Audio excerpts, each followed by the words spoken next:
Fire away.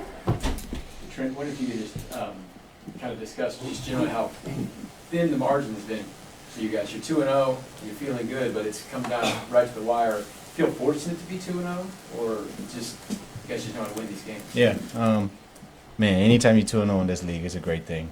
I feel like there's a lot of things we got to clean up, technique-wise, flags. I mean, you guys see it, turnovers. On the defensive side, I think creating turnovers is a big thing we got to do. But, man, 2-0, no matter what, any way you win, you just want to get that win at the end of the day. I know you guys have talked a lot about missing Legarius, but obviously now you were the go-to guy. Yeah. Just how do you feel like you've attacked that so far in just 2 weeks self-eval in a sense? Yeah, I think I'm doing my job good, Definitely things I got to clean up on the back end as far as communication, as far as technique-wise.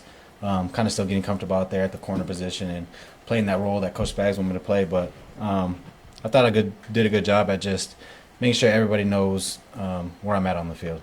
Having to travel, a lot of guys have to go to different places. So just being vocal about that and just letting people know where I'm at on the field is kind of something that I'm trying to work on a little bit better. Can you sum up the defenses? You guys, the last couple of possessions, it's like you locked down and it was over for them. Yeah. Man, Coach Spags always talks about the four most important drives of a game, and it's the first drive coming out of first quarter and third quarter, and then the end of the game, second half and first half. But you need that fourth quarter. I mean, that's where you win games. No matter how much you're down, no matter how much you're up, it all comes down to those last few drives, because that's where the offense is going to give you the best plays. That's where all your mistakes kind of get cleaned up and all your checks after halftime come in. So really just focusing on being at your best in the fourth quarter, I think, is what we've done a great job at here, and something that we continue to work on each and every year. Trent, when you mentioned being more vocal, can you expand on that? Yeah, I think a lot of it comes from off the field. On the field, I mean, communication is communication, but kind of like during walkthroughs and in meetings and just throughout the week, just making sure everybody's clear on what my job is, because like I said, some of the things I do kind of changes what other people have to do, different positions, stuff like that. So making sure when we get on the field, everybody doesn't have to think. We can just go out there, play. They know where I'm at. I feel like will help us just become a better defense, just play faster. What do you think the numbers tight ends have gotten against you guys here in the first couple of games have been more than you'd expect, I guess? Mm-hmm. Is that they're just taking what you give them, or is there more to it with how the teams have attacked you? Yeah. I mean, it's a little bit just how our defense has been playing, these first two games, the calls that we're given, and just how the scheme has matched up. But we trust Jay Reed out there, all the linebackers, and I think we're just going to continue to keep tacking these tight ends just how we always have. There was a question of who's going to be the other primary cornerback. It's been Jalen, just how he felt like he's done these first 2 weeks. Man, I love that man. He's one of those dudes that you've seen it over these past 3 years. He just continues to just get better and better, Doesn't always make the play, doesn't always be in the right position, but as you just continue to watch the game, as you continue to just watch him, you can tell his confidence is getting there. You can tell his technique's getting there. And he's just one of those guys that just loves the game. He brings such good energy to the room, and I just love having him out there across from me. You mentioned the last drive of the game. Atlanta had a wonderful last drive of the game for them on Monday night.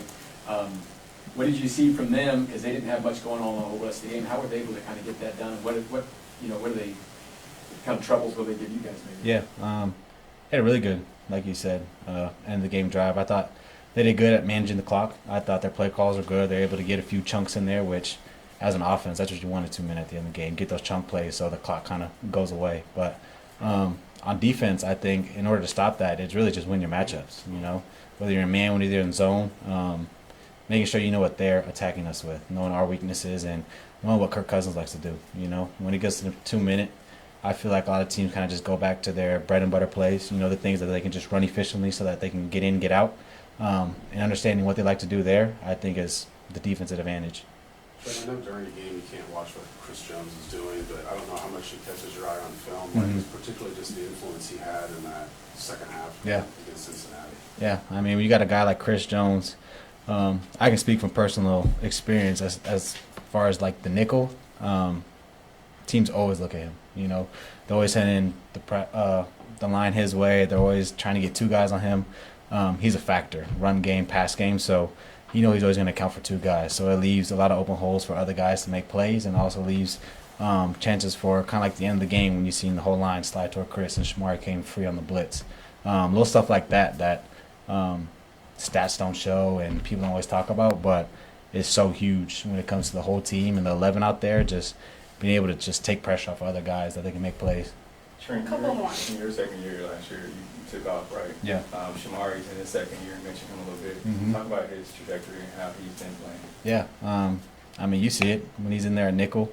It's not easy, especially someone who came in as a safety. You know, he has to come down and play all these fast guys and read, run, read, pass, and play man to man. But he's one of those guys that just keeps stacking days. And I always talk about just be as consistent as you can be. And he's one of those guys all the way from last year. I mean, he didn't play a lot of nickel. He jumped in a lot in the end of the season, and it wasn't perfect at the beginning, but he just continued to ask the right questions. He's always talking to me, what do you see here? What should I do here? And the best part I love about Shamari is he's 100% whenever he's on the field. You know, you always see max effort, great tackles, and he's just one of those guys that you want on the field because he's always around the ball and always making plays. In your early study here, what have you seen from Drake London and what he can do? Yeah, man, I actually played Drake when he was at SC when I was in college, so kind of know a little bit about him. He's a California guy, but big dude, you know, really good hands. He's really good at boxing DBs out when he can, and definitely a threat. You know, pass game, he can get down the field, he can stretch the field, red zone guy, but I think he's also really good in the run game. He can block really well. They like to run the ball to him a lot, so definitely one of those guys that if you let him just sneak in there, he can make a lot of plays on you. Last one, anyone? Okay, thanks, Trent. Appreciate y'all.